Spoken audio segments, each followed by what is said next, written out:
Face à la présence anecdotique de bons films de genre au Cinoche en ce moment, on était heureux d'apprendre que Caserne ou Cacherne, je ne sais pas comment on dit, super production japonaise réalisée en 2004 et disponible en DVD Zone Hall depuis un petit bout de temps, allait débarquer en France sur grand écran le 26 octobre. Mais après avoir vu la chose, on a vite déchanté et on se demande encore comment le film a pu être sujet de tant de dithyrambes. Syndrome propre aux otaku, l'art de surestimer totalement une œuvre et de l'entourer d'une aura culte parce qu'on a été le ou les premiers à l'avoir découverte, ou bien parce qu'elle effleure certains fantasmes cinématographiques, part probablement d'intentions louables.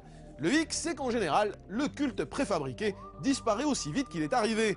La preuve avec ce Cacherne, précédé d'une réputation élogieuse, qui pourtant ne respecte que rarement ses promesses. Adaptation d'un dessin animé japonais sorti en 1973, Cacherne tente de retranscrire en live de la japanime et fait donc partie du club fermé et jusqu'ici très peu probant des œuvres entièrement tournées sur fond vert. Cacherne permet à son réalisateur Kazuki Kiriya, Kazuki Kiriya, c'est ça? Kazuaki Kiriya.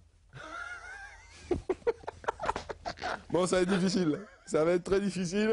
Ça va être très difficile. À l'instar de Sin City, d'Immortel ou de Sky Captain, que des bons films, Cacherne permet à son réalisateur Kazuaki Kiriya, ancien clipper dont il s'agit du premier film, de ne s'embarrasser que de ses acteurs et de reproduire tout le reste en numérique. Forcément, avec un tel procédé, ce dernier peut s'autoriser quelques jolis mouvements de caméra et des plans impressionnants, impossibles à réaliser en live.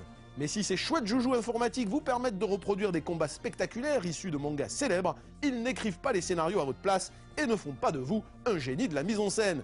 Cacherne est à ce titre le prototype du film de SF aux effets ambitieux, écrit et réalisé avec les pieds par un type qui se prend trop au sérieux. Non content de ne proposer que 2 scènes d'action dans son film, dont une sans aucun dynamisme, le réalisateur nous assomme pendant 2 heures avec une mise en scène qui se voudrait ample et opératique, mais qui n'est que convenue et laborieuse, et surtout un scénario sous forme de pamphlet antimilitariste lourdingue, qui se voudrait intelligent, mais qui n'est qu'empoulé et totalement neuneux.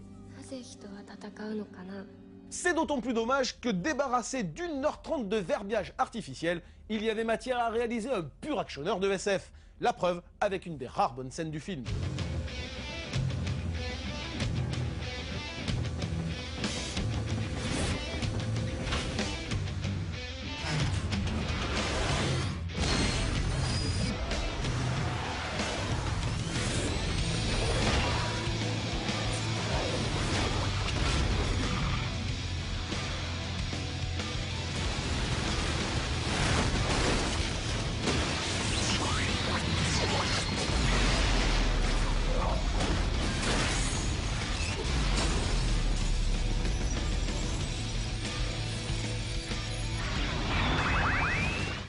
Toi aussi, t'es pieds noirs?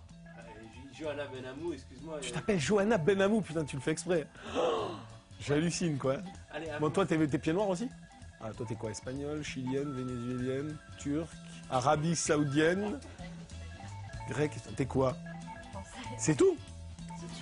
Mais c'est nul! Ça n'existe pas, le français de Jousse, t'as au moins des origines visigothes. Toulousaine.